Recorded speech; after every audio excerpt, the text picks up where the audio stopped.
Alright guys, we're hopping into this directly. We'll skip the intro for this one because it got started a little bit earlier. I do have to move the name down though because it's not Jjakji Jaedong, it's Barcode Jaedong. So we'll shrink that a bit. There we go. Shrinky Danks. Oh god, who remembers those? Those are like creepy crawlers.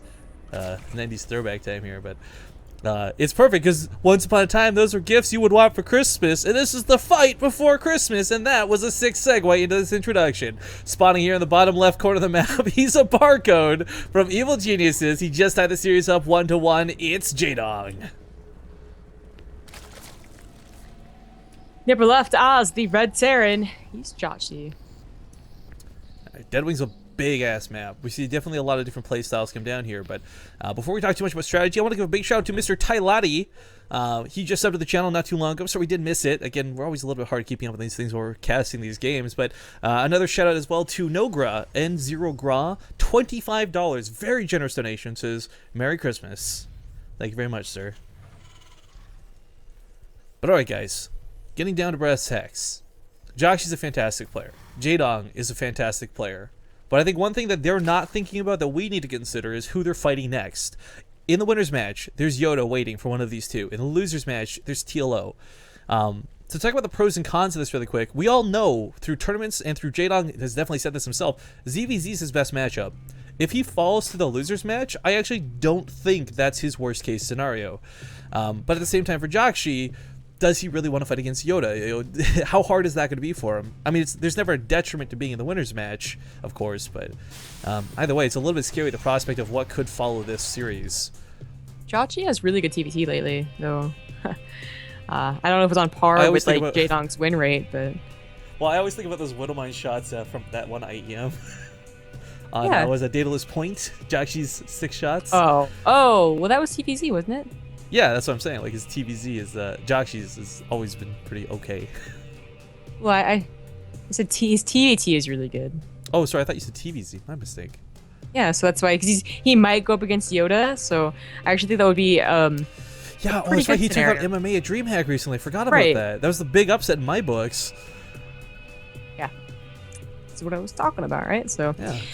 We'll see if that actually is still the case, or if that was just a lucky run in a good tournament, if he even wins here. But Jaedong looked very powerful last game. I think Jjakji was not expecting that build, that transfer over into mutas at all. So he's like, his initial pushes that are supposed to, you know, stop them from droning too much, stop the crew spread and getting too far, you know, make them a little scared. It didn't work out at all. It actually backfired completely on him. It's really awkward with the drone control here. You know, we go from having like the sickest Ling and mutalist control last game, and it's like drones are getting all awkward. No build cancels. 3 workers are dead. Like, Jaedong, did you just use up all your mojo last game? Yeah, apparently all the muta micro. I mean, that was some sick control too. Like, I'm still getting good chills about it. Oh, did he go 3 hatch before pool and we didn't notice? He did go 3 hatch. I don't know if that was before pool, but either way, this is yeah, him struggling a bit, getting away with greed. Another drone goes down. Like, the Lings aren't out until the 3rd is done. It had to have been. And that's why he's losing so much money, because he would have had... A Queen would have popped out by now. It's like, no, they're just now popping out. Despite the fact that he is losing drones, I mean, I'm really shocked more so that we didn't see Spore Crawler build cancels in the main. Like, running to the natural, running to the 3rd seems a bit desperate. He actually lets this extractor complete. That's a bit of an oops. But I mean, the reasoning behind this, I think is kind of okay. Because you gotta consider, like, this is one base that's, like, streamlined. Unlike other maps, there's not 3 different entrances here to the 3rd, much less the natural. So, getting away with this, I'd say it would be a little bit easier when it comes to defending those giant pushes. You know, whether it's Hellbats, Hellions, or that medevac. But Jjakji's gonna start walking some Marines down, realizing just what his opponent did. Or, no, never mind. JK. I was wondering what's happening in the bottom left. Yeah. The Reaper's just chilling. He can't see up that cliff, and the Zerglings can't hop down. Sad. Jaedong gets a Balin Nest kind of early. You know, like 6:30 is a good defensive one, but that was like 6:15, so I don't know if that actually plays any parts, but it is going to be useful. If he doesn't use it for aggression, it's going to be useful on the defense. Speed is about to finish here on 7 minutes, but Jjakji going for this Medevac, Marine, Hellion, and Hellbat. push. Yes, it's the Hellbats I think that get the most scary with this, but he does have that Baneling that's finishing up, and this is a big deal. Now, I'm a little bit shocked we didn't see Jaedong blindly get scared and start chipping down the rocks. So oftentimes you predict tanks on this map. I mean, it's just been abused by every Terran player who's ever played on Deadwing at some point. But what he's building is perfect for this. He'll have Banelings out to hit those Hellbats. I mean, you only need about 6 to be perfect, but he doesn't have any yet. I really think he's gonna go for an all-in. This is a lot of lings. This isn't. Yeah, this isn't like, oh, I need this many and then I'll drone behind it. Because that's what you want to do against an all-in. You want to be able to react absolutely perfectly and then macro out of it. This is, I definitely want to kill you, and it just happens I'm going to be able to defeat this first.